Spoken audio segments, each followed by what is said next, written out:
Hello everyone. How's your day? I hope you all are doing absolutely fine. Today we're diving into the ultimate revenge arc, featuring some of the most satisfying tales from our slash pro revenge and our slash petty revenge. Get ready for a roller coaster of karma, clever paybacks, and epic takedowns that will leave you cheering. So sit back, relax, and let's jump right in. How my grandma's words fueled my weight loss journey. I used to be a fat kid. Most of my family is obese or have some health issues relating to it. Every time I tried saying I wanted to lose weight as a kid, my grandmother wouldn't leave the drive-thru until I got something. Hell, I couldn't save food for later because she made me eat it even if I was full or didn't want it. TBF was a picky eater. So then I had a whole lot of issues and got burns under my elephant titties and needed powder. When I finally got away from her, I had a diabetic scare. I worked out, and when she found out I was losing weight by accident, my mom let it slip. She said, "Heh, I give him a week." My mom then grilled her and told her I've been going for a month. Those words are at me, and I eventually gave up. This year I got ejected and another diabetic scare, so I took it seriously. Used to be 6 feet 2 inches 300 pounds and now 256 pounds. My back issues are gone. Girls are talking to me more since I don't smell, and my personality got better. My mom lost weight too, and family members started noticing. My sister is currently going for it since she got freshman 15 at her college. My aunt recently asked me what I did, and I'm overall in a great mood mentally. Guess who has diabetes and who probably doesn't? This guy. I'm going to get tested again. She's now staying over for God knows how long. Seeing her glare at me during her stay here brings me nothing but joy. She has acknowledged my weight loss, but when people on the phone see me in the background of her calls, they start complimenting me, and she gets quiet all of a sudden.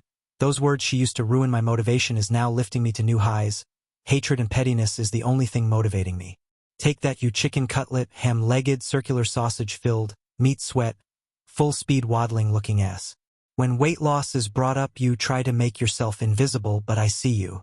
I know you're trying to sabotage me every day and glaring when I reject your food or I just fast after.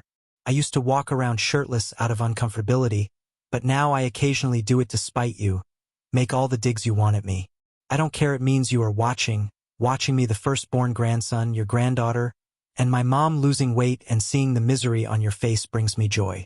Doing something I know you failed at and mocked me for even considering as a kid is the only reason I'm excited for school, so I can go to my weightlifting class. You waddle while I can run. Stare, and my smaller man boobs. Look at me walking without breathing heavy. Still no girlfriend, though.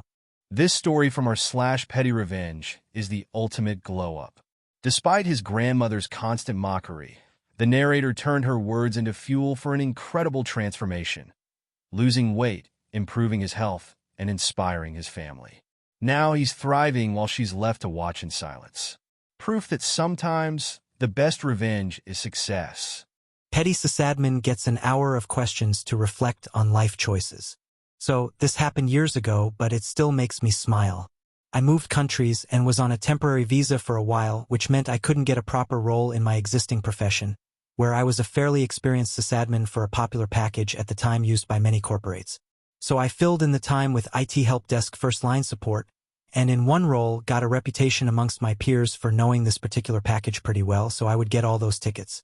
This was fine. I could usually figure the issue out way quicker than most of the guys, and if it needed something fixing behind the scenes, I would be able to let the local sysadmin know what the issue was, for a quick fix. Win-win, right? No. The local sysadmin, let's call him did not like anyone else in his little fiefdom, and would go out of his way to avoid applying any fix I had suggested, usually meaning the poor end user would get back to me days later wondering why the issue was still not fixed. It was because I had done something unrelated that would never fix the problem, as he would not accept the real fix from me.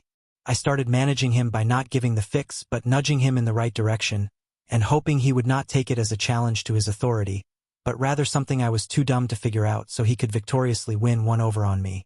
I cared not at all if it got the job done.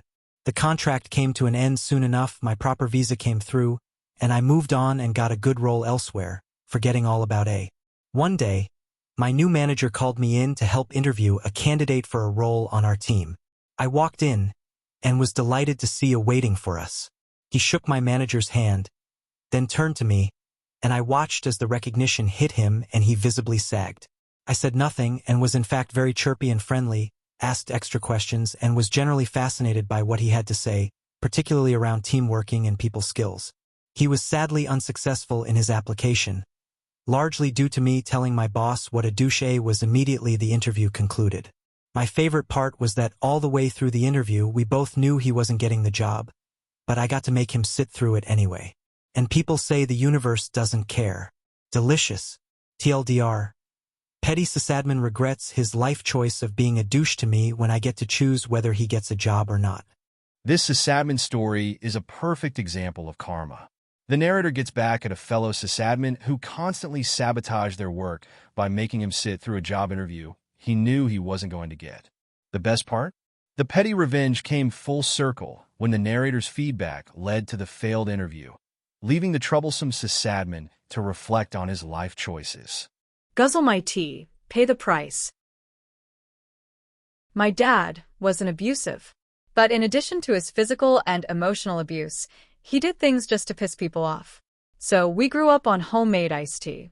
My siblings and I, made the tea because my dad didn't. He barely held a job because he had a problem with authority.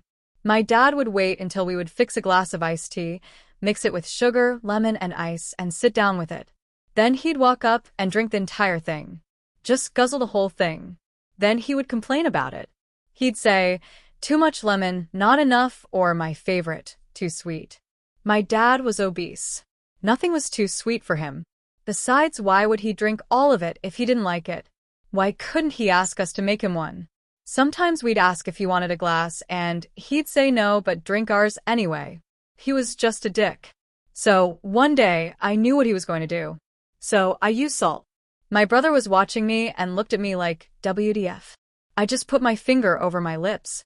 The tea was still a little warm, so it was easier. The tea was more soluble.